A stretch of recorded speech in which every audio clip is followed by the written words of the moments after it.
అప్పుల బాధలు వెంటాడుతున్నాయా? అయితే 6 JVR వారి జాతిరత్నాలు ధరించండి. నమస్తే, వెల్కమ్ టు మనం టీవీ. నేను యాంకర్ సిరి. ప్రస్తుతం మనతో పాటు సీనియర్ జర్నలిస్ట్ కట్ట కార్తిక్ గారు ఉన్నారు. మాట్లాడతాం. సార్ నమస్తే. సార్, కొన్ని డేస్ నుంచి కూడా జర్నలిస్ట్ నాగేశ్వరరావు గారి డిస్కషన్ అయితే నిజంగా ఒక హాట్ టాపిక్ అవుతుంది. ఎవరి ఒపీనియన్స్ వారు షేర్ చేస్తున్నారు. సార్, నాకు కొన్ని డౌట్స్ ఉన్నాయి. సార్, ఏంటి అంటే అసలు మెయిన్ ఇష్యూ చూద్దాం. సార్, ఈ ఇష్యూ ఇప్పుడు మీకు నాకు జరిగిన ఒక ఇష్యూ అనుకుందాం. దీన్ని తీసుకెళ్లి ఏ స్టేట్ మీదో పక్క రాష్ట్రానికి నా రాష్ట్రానికి సంబంధించిన దానికో ముడిపెడుతున్నట్లయితే నాకు అనిపిస్తుంది. ఎందుకంటే ఆయన చేసిన ఒక మిస్టేక్ ని ఇప్పుడు తెలంగాణ వాదం, తెలంగాణ అస్థిరత అనే దాకా తీసుకెళ్లారు. దీన్ని అది ఎంతవరకు కరెక్ట్ అంటారు సార్? అంటే జూనియర్ ఎన్టీఆర్ సినిమా అనుకుంటా కదా, స్టూడెంట్ నెంబర్ 1, దాంట్లో ఒక పాట ఉంటుంది, సప్త సముద్రాలు ఈదిన వాడికి పిల్ల కాలువలో అన్నది ఒకటి ఉంటుంది. సప్త సముద్రాలు ఈది పిల్ల కాలువలో పడిపోవటం అంటే ఏంటో తెలుసా నీకు? ఇదే. ప్రొఫెసర్ కె నాగేశ్వర్ ఒక అంతర్జాతీయవాది.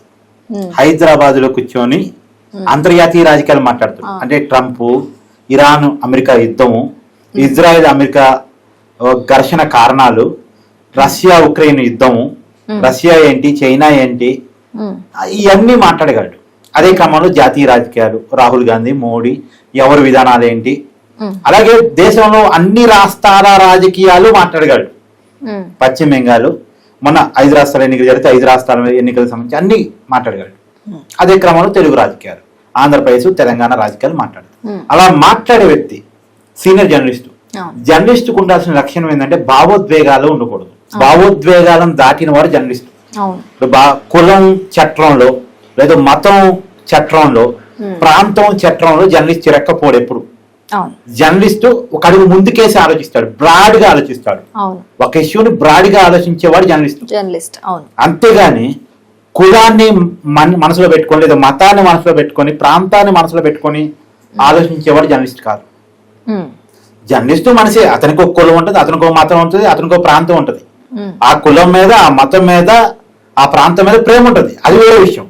కానీ ఒక న్యూస్ ఆలోచన వచ్చినప్పుడు, ఒక విషయాన్ని చెప్పదలుచుకున్నప్పుడు బ్రాడ్గా ఆలోచించి చెప్తాడు. కానీ ఇప్పుడు నాగేశ్వర్ ఒక ప్రాంతీయ కోణాన్ని తీసి ఆ ప్రాంతీయ కోణంలో రక్షణ పొందడానికి తెలంగాణ వాదాన్ని తెర మీద తీసుకొచ్చాడు. నీకు అర్థమైంది కదా? అర్థమైంది సార్. వాస్తవానికి ఆయన జనసేన పార్టీ అధ్యక్షుడు పవన్ కళ్యాణ్, కేంద్ర హోంశాఖ మంత్రి, బీజేపీలో నెంబర్ 2 లీడర్ అమిత్ షా, వాళ్ళిద్దరి మధ్య జరిగిన భేటీలో చర్చకు రాని అంశాన్ని చర్చకు వచ్చినట్టుగా నాగేశ్వర్ చెప్పాడు. అంటే పవన్ కళ్యాణ్ ఏదో జగన్మోహన్ రెడ్డిని అరెస్టు చేయాలని కోరుకుంటున్నాడని, దాన్ని అమిత్ షా నిరాకరించాడని, జగన్ పట్ల నీకెందుకు అంత వ్యతిరేకత, జగన్ మనకి లాంగ్ రన్ ఫ్రెండ్, కావాలంటే చంద్రబాబు ఇన్స్టెంట్ ఫ్రెండ్ అనేటువంటి విషయాన్ని చెప్పాడని, వాళ్ళిద్దరి మధ్య ఈ సంభాషణ జరిగిందని. ఆ సంభాషణ జరిగితే అప్పుడు నాగిన మనోహర్ కూడా ఉన్నాడు. ఆ నాగిన మనోహర్ చేత జనసేన పార్టీ కోర్ కమిటీలో పవన్ కళ్యాణ్ చెప్పించాడు. ఆ జనసేన పార్టీ కోర్ కమిటీలో ఆ విషయం చెప్పిన తర్వాత ఆ కోర్ కమిటీలో ఉన్న వ్యక్తులు నాగేశ్వరికి చెప్పారు అనేది ఇక్కడ నాగేశ్వర్ మనకు చెప్పిన మాట, పబ్లిక్ గా ఓపెన్ వీడియోలో చెప్పిన మాట. ఎలా ఉంటదంటే, నువ్వు నాకు విషయం చెప్తావు, నేను కెమెరామెన్ కి అదే విషయాన్ని కొద్దిగా ఏదో అటు ఇటుగా మార్చి చెప్పాను, అతను బయటికి పోయి ఇంకేదో కొద్ది కల్పించి చెప్పాడు. మాట చెవులు మారుతున్న కొద్దీ అసలు విషయం పక్క పోతే వేరే విషయం ముందు స్ప్రెడ్ అవుతుంది. ఇప్పుడు 4-5 చెవులు మారిన తర్వాత 4-5 నుంచి విషయం నాగేశ్వర్ దాకా వచ్చిన తర్వాత విషయం మారుంటది అన్న విషయం నాగేశ్వర్ తెలియదా? తెలుసు కదా, మినిమం కామన్ సెన్స్ కదా. రెండోది, అసలు అతను చెప్తున్న విషయం కరెక్టో కాదో క్రాస్ చెక్ చేసుకోకుండా ఎవడో చెప్పారని ఆ మాట చెప్పేస్తే అది సీనియర్ జర్నలిస్ట్ చేసే పనే. అంతే కదా. వాళ్ళు వీళ్ళు చెప్పిన మాట. ఇప్పుడు ఎగ్జాంపుల్, అమిత్ షా పవన్ కళ్యాణ్ మీటింగ్ లో ఉన్న మనిషి ఎవరని చెప్పుకుంటే అది వేరే విషయం. కానీ ఆ మీటింగ్ లో ఉన్న వ్యక్తి ఎవరు చెప్పలేదట. వాళ్ళు ఒక్కడు చెప్తే, ఆ ఒక్కడు చెప్పిన అతను ఇంకొకడు చెప్తే, అతను నాగేశ్వర చెప్తే నాగేశ్వర మనకి చెప్పాడు.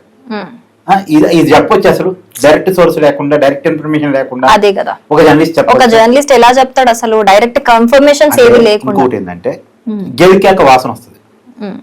గెలుక్కున్నాడు, ఆంధ్ర రాజకీయాలు గెలుక్కున్నది ఇతను, గెలుక్కున్నాక వాసన వస్తుంది. మరి చూడాలి, మరి తప్పదు. వాసన నేను గెలుపుతాను కానీ వాసన రావద్దంటే ఎట్టా? అంతే కదా. గెలుక్కున్నాడు, యాక్షన్ ఉన్నప్పుడు రియాక్షన్ ఉంటుంది. యాక్షన్ ఉన్నప్పుడు రియాక్షన్ ఉంటుంది. ఇతను యాక్షన్ అన్నాడు, వాళ్ళు రియాక్షన్ ఇచ్చారు. కాబట్టి వెంటనే రియాక్షన్ రాగానే తెలంగాణ వాదం మూసుకేసుకుంటే ఎట్టా? అంతే కదా. వీళ్ళు సేఫ్ జోన్ లో ఉండడానికి, సేఫ్ జోన్ లో ఉంటారు. నేనేమంటానంటే, ఒక వ్యక్తి ఒక మహిళని వేధింపులు చేశాడు, వేధింపులు కేసు పెట్టారు. నేను పలానా కులం కాబట్టి నా మీద కేసు పెట్టొద్దంటే కుదిరిద్దా? ఒక వ్యక్తి దొంగతనం చేశాడు, దొంగతనం కేసు పెట్టారు. నేను పలానా మతం కాబట్టి నా మీద దొంగతనం కేసు పెట్టొద్దంటే కుదిరిద్దా? అంతేగా. ఇప్పుడు తప్పు చేసిన వాడికి కూడా కులం ఉంటది, మతం ఉంటది, ప్రాంతం ఉంటది. కానీ అవి చూపించి నేను తప్పుని ఒప్పు అంటే కుదురుతుందా?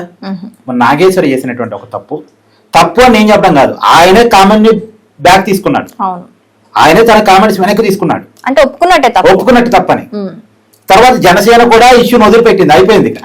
ఇష్యూ క్లోజ్ అయిన తర్వాత మళ్ళా సానుభూతి కోసం తెలంగాణ వాదం పేరుతోటి నాగేశ్వరిని ఏదో అరెస్ట్ చేస్తున్నట్టు, అరెస్ట్ చేసే ఉద్దేశం ఆంధ్ర పోలీసులకు లేదు అన్న విషయం మళ్ళీ అదే నాగేశ్వరి చెప్తాడు.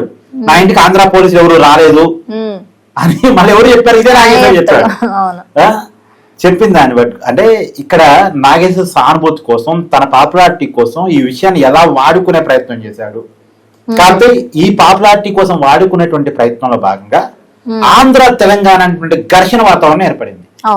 కొంతమంది జర్నలిస్టులు మాట్లాడిన మాటలు, ఎగ్జాంపుల్ నాగేశ్వరికి సపోర్ట్ గా జర్నలిస్టులు మీటింగ్ పెట్టారు. ఆ మీటింగ్ లో జనాలు ఏం మాట్లాడాలి? నాగేశ్వర గారి మీద కేసులు పెట్టడం తప్పు, ఆయన అరెస్టు చేయాలనుకోవడం తప్పు, అలా చేస్తే మేము ఖండిస్తాం, మేము ఆందోళన చేస్తాం అని చెప్తే సరే, ఇది వాళ్ళ ఒపీనియన్, తప్ప పక్కన పెట్టు, సపోర్ట్ ఇస్తున్నట్టు వాళ్ళ ఒపీనియన్ లో భావ ప్రకటన స్వేచ్ఛ కింద చెప్పారు అనుకోవచ్చు. రెండోది, ఒక జర్నలిస్ట్ కి సపోర్ట్ గా మిగతా జర్నలిస్టులు ఉంటాం సంతోషం. కానీ అది చెప్పకుండా కాగుడితో చెప్పరా అంటే జాగుడితో చెప్పినట్టు పోయి ఆంధ్ర వాళ్ళ అంతులు చూస్తాం, పీకలు నొక్కుతాం, వాళ్ళెవరు పోలీసులు ఇక్కడికి రావడానికి, వాళ్ళు వస్తే తాట తీస్తాం, హెరిటేజ్ మీద దాడులు చేస్తాం, చంద్రబాబు ఇంటిని ముట్టడిస్తాం, పవన్ కళ్యాణ్ పెళ్ళారేంటి, పవన్ కళ్యాణ్ పెళ్లిరేంటి, అసలు పవన్ కళ్యాణ్ పెళ్ళారికి పెళ్లికి ఎందుకు వచ్చింది సార్? ఇది నాన్ సింక్ లో వచ్చింది, నాన్ సింక్ కదా. ఇందాక అందుకే అన్నాను, కాగుడితో చెప్పారంటే జాగ్రత్త, సంబంధం లేని టాపిక్ లాంటి తీసుకొచ్చి వీళ్ళకి పర్సనల్ గజ్జి ఉంది. అసలు వీళ్ళ ఇంటెన్షన్ వేరు. నాగేశ్వరం అడ్డం పెట్టుకొని వీళ్ళ ఇంటెన్షన్ తీసుకోవాలనుకున్నారు. వీళ్ళ ఇంటెన్షన్ ఏంటంటే వీళ్ళకి హైదరాబాద్ లో బీజేపీ పెరిగే అవకాశం ఉంది. జిహెచ్ఎంసీ ఎన్నికలు రాబోతున్నాయి. జిహెచ్ఎంసీ ఎన్నికల్లో చంద్రబాబు అండ్ జనసేన ఇదంతా కూటమిగా జిహెచ్ఎంసీ ఎన్నికలకి వెళ్తారనేటువంటి ఒక ఆలోచన.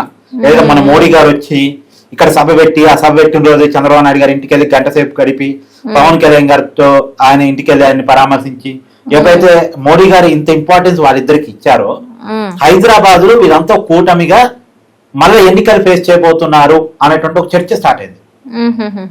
ఎప్పుడైతే బీజేపీ హైదరాబాద్ లో పెరిగే అవకాశం ఉంది అనేటువంటిది వచ్చిందో బీజేపీని అడ్డుకోవాలి. ఎందుకు బీజేపీ అంటే వీళ్ళకి వ్యతిరేకం అంటే హిందుత్వ ఏజెండా. నువ్వు చూడు, తులసి చందు హిందుత్వ వ్యతిరేకి, అండ్ ఎవరైతే ఆ సోకాల్డ్ జర్నలిస్టులు ఉన్నారో వాళ్ళంతా కూడా హిందుత్వ వ్యతిరేకులు. సో వీళ్ళంతా ఏం చేశారు, నాగేశ్వర ఇష్యూని అడ్డం పెట్టుకొని ఆంధ్ర తెలంగాణ అనేటువంటి ఒక ఇష్యూని ముందుకు పెట్టి మొత్తానికి బీజేపీని హైదరాబాద్ లో పికప్ కాకుండా ఆపాలి, ఈ టీడీపీ బీజేపీ జనసేన కూటమి అనేది లేకుండా చేయాలి అనే దానికోసం ఒక చేసినటువంటి ఒక ప్రయత్నం.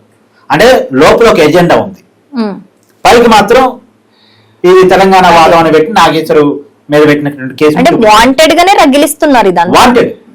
వాంటెడ్ అనిపిస్తుంది. ఇది ఎక్కడ దాకా వెళ్ళే అవకాశం ఉందంటారు? ఎక్కడ దాకా వెళ్ళదు. ఎందుకంటే తెలంగాణ ప్రజలకు ఉన్నటువంటి గొప్పతనం ఏంటంటే నైజాం మీద పోరాటం చేసే క్రమంలో కూడా తెలంగాణ ప్రజలు ఇచ్చినటువంటి ఒక నినాదం చెప్తా, గోల్కొండ గోరి కింద నీకు గోరీ కర్తం కొడుకో నైజాం సర్కరోడ్ అని తెలంగాణ ప్రజలు పాటుపాడేవారు. అంటే నైజాం కట్టినటువంటి గోల్కొండ కోటను కూల్చేస్తామని తెలంగాణ ప్రజలు అనలే, నైజాంని గోల్కొండ కోట కింద అంటే నువ్వు కట్టిన కోట కింద నేను పాతి పెడతామన్నారు. అంతేగాని నైజాం కట్టాడుగా ఉస్మానియా ఆసుపత్రిని, నైజాం కట్టాడు కాబట్టి నిజాం కాలేజీని, నైజాం కట్టాడు కాబట్టి హైదరాబాద్ సిటీనో లేదా చార్మినార్ ఇంకోటో కూల్చేస్తామని తెలంగాణ ప్రజలు అనలే. అది ఒకటి. రెండోది, తెలంగాణ ఉద్యమం, మలిదశ తెలంగాణ ఉద్యమం లేటెస్ట్ గా జరిగినటువంటి తెలంగాణ రాష్ట్ర పోరాటం చూడు, వాళ్ళకి వాళ్ళు బలిదానాలు తీసుకున్నారు, ఇంకెవరిని చంపలే. వాళ్ళ ఉద్యోగాలు వారు రాజీనామా చేసుకున్నారు, ఇంకెవరిని రాజీనామా చేయమని అడగలే. సో వాళ్ళు సకల జనులు సమ్మె చేసి ఆ సమ్మెలో వాళ్ళ జీతాలు వాళ్ళు కోల్పోయారు, ఇంకెవరింటో డబ్బులు ఎత్తక రాలే. తెలంగాణ ప్రజలకు ఉన్నట్టు ఏంటంటే తమను తాము నష్టపరుచుకోని మరి వాళ్ళు ఉద్యమాలు చేస్తారు తప్ప ఇంకెవరిని నష్టపరిచేటువంటి వ్యక్తిత్వాలు వాళ్ళకి కావు. కాబట్టి తెలంగాణ ప్రజలకు సోయి ఉంటుంది, వాళ్ళకు ఒక ఏమనాలి, వాళ్ళకి తెలుసు ఏది మంచి ఏది చెడు, ఎలా ఉండాలి ఎలా ఉండకూడదు, ఒక ఇది ఉంటుంది, మెచ్యూరిటీ ఉంటుంది. సో ఈ తెలంగాణ ప్రజలకు మెచ్యూరిటీ ఉంది కాబట్టి ఇలాంటి మేధావులు ఎంత రెచ్చగొట్టినా ప్రజలు రెచ్చిపోతారని నేను అనుకోను. ప్రజలకు ఒక విజ్ఞత ఉంది. కాబట్టి వీళ్ళు ఏంది, ప్రజల్ని రెచ్చగొట్టాలి. ఇప్పుడు మిలియన్ మ్యాచ్ చెప్పడం కూడా చూడు, విగ్రహాలు పగలగొట్టించాలని ట్యాంక్ మన మీద చాలా ప్రయత్నం జరిగింది, కొంతమంది చేశారు. కానీ తర్వాత కాలం తెలంగాణ సమాజం దాన్ని యాక్సెప్ట్ చేయలేదుగా. ఇప్పటికీ ట్యాంక్ మన మీద ఆంధ్ర వాళ్ళ విగ్రహాలు కూడా ఉన్నాయి, దాన్ని ఏం పగలగొట్టలేదుగా. ఎన్టీఆర్ విగ్రహం కూడా పెట్టారు కదా సార్. ఎన్టీఆర్ అంటే ఉమ్మడి రాష్ట్ర ముఖ్యమంత్రి, అదే అతని ప్రాంతానికి అందరూ హ్యాపీగా రిసీవ్ చేసుకుంటారు కూడా. తెలంగాణ ప్రజలకు ఉన్నటువంటి కల్చర్ అది. సో అసలు తెలంగాణ వాదం, తెలంగాణ ప్రజల సమస్య వచ్చినప్పుడు రావాలి, అది రావట్లేదు. నా బాధ, తెలంగాణలో రైతుల ధాన్యం కొనట్లేదు, రైతు రుణమాఫీ సరిగా జరగలేదు, ఇంతవరకు రైతు బంధు పడలేదు, రైతులకి బోనసులు ఇవ్వట్లేదు. ఇది తెలంగాణ సమస్య. ఎవరు మాట్లాడుతున్నాడు? తర్వాత వెలుగుమట్ట, ఖమ్మం జిల్లా వెలుగుమట్ట దగ్గర నిద్రపోతున్నటువంటి జనాన్ని తెల్లవారుజామున ఇంట్లో నుంచి లాగేసి రోడ్డు మీద పడేసి ఇల్లు కూల్చివేశారు. ఈ సోకాడు జర్నలిస్ట్ రౌండ్ టేబుల్ సమావేశం ఎందుకు పెట్టలేదు? నేనేమంటానంటే, ఇప్పుడు ఖమ్మం జిల్లాలో వరదలు వచ్చినాయి. ఖమ్మం జిల్లా ఎక్కడ ఉంది? తెలంగాణ. సో పవన్ కళ్యాణ్ ₹1 సాయం చేశాడు సీఎం రిలీఫ్ ఫండ్ కు. ఈ ప్రొఫెసర్ కె నాగేశ్వర్ ఎంత చేశాడు? ఈ సోకాడు జర్నలిస్ట్ ఎంత చేశాడు? అంటే తెలంగాణ సమాజం పట్ల అంటే ₹1 చేయాలంటే నేను వీళ్ళ సహాయం వీళ్ళది. 10,000 ఇచ్చేవాళ్ళు 10,000 ఇవ్వడు, ₹1,00,000 ఇచ్చేవాళ్ళు ₹1,00,000 ఇవ్వడు. కానీ ఎంత చేశారు వీళ్ళు? అంటే ప్రజలకు కష్టం వచ్చినప్పుడు స్పందించిన వాళ్ళు మళ్ళీ తెలంగాణ వాదం అని ముసుకేసుకుంటే అది కరెక్టా? కాదు. వీళ్ళ రక్షణ కోసం, వీళ్ళ ఎజెండాని ప్రజలకు పంపించడం కోసం తెలంగాణ వాదం అనేటువంటి ముసుగుని వేసుకుంటున్నారు తప్ప తెలంగాణ ప్రజల మీద వీళ్ళకి ప్రేమ లేదు. నేను చాలా ఇష్యూస్ చెప్తా. ఇంకా నేరల ఇష్యూ ఉంది, ఇంతవరకు న్యాయం జరగలేదు వాళ్ళకి. నేరల బాధితులు దళితులు వాళ్ళు, దాని మీద ఎవరు మాట్లాడితే ఇలాంటి రౌండ్ టేబుల్ సమావేశాలు బెటరే. బీఆర్ఎస్ పార్టీ నుంచి 10 మంది ఎమ్మెల్యేలు కాంగ్రెస్ పార్టీలో చేరారు, అందరికీ తెలుసు. చార్వేదని స్పీకర్ గారు తీర్పిచ్చారు. ఇలా రౌండ్ టేబుల్ సమావేశం పెట్టలేదు ఎందుకు? ఇప్పుడు మన లోకల్ బాడీ ఎలక్షన్స్ లో 42% రిజర్వేషన్లు అమలు చేయడంలో పొరపాటు జరిగాయి. వీళ్ళెవరు రౌండ్ టేబుల్ సమావేశం పెట్టలేదు ఎందుకు? అంటే బడుగుల కోసం, బలహీన వర్గాల కోసం, తెలంగాణ ప్రజల కోసం, వాళ్ళ కష్టాలు, వాళ్ళ బాధల మీద రౌండ్ టేబుల్ సమావేశం పెట్టకుండా వీళ్ళు ఆంధ్ర రాజకీయ నాగేశ్వర ఏదో గెలిగితే అక్కడ రియాక్ట్ అవుతే దాని మీద మాత్రమే వీళ్ళు కేసులు పెట్టడం అంటే సారీ, ఈ తెలంగాణ వాదం అనేటువంటి ముసుగుని దొడుకోవడం అంటే దీన్ని ఏమనాలి? స్వలాభం కోసం చేస్తున్నారు అంటే. అందుకే అంటారు, ఏ మాటల వెనకాల ఏ అర్థాలు ఉన్నాయో తెలుసుకోలేనంత కాలం మనిషి మోసపోతూనే ఉంటాడు. వీళ్ళ మాటల వెనకాల, వీళ్ళ ఉద్వేగాల వెనకాల, వీళ్ళు రెచ్చగొట్టడం వెనకాల అసలు అర్థాలు ఏంటో తెలుసుకోకపోతే మనం మోసపోతాం. రైట్. చాలా మంచి డీటెయిల్ అనాలిసిస్ ఇచ్చారు sir. Thank you so much.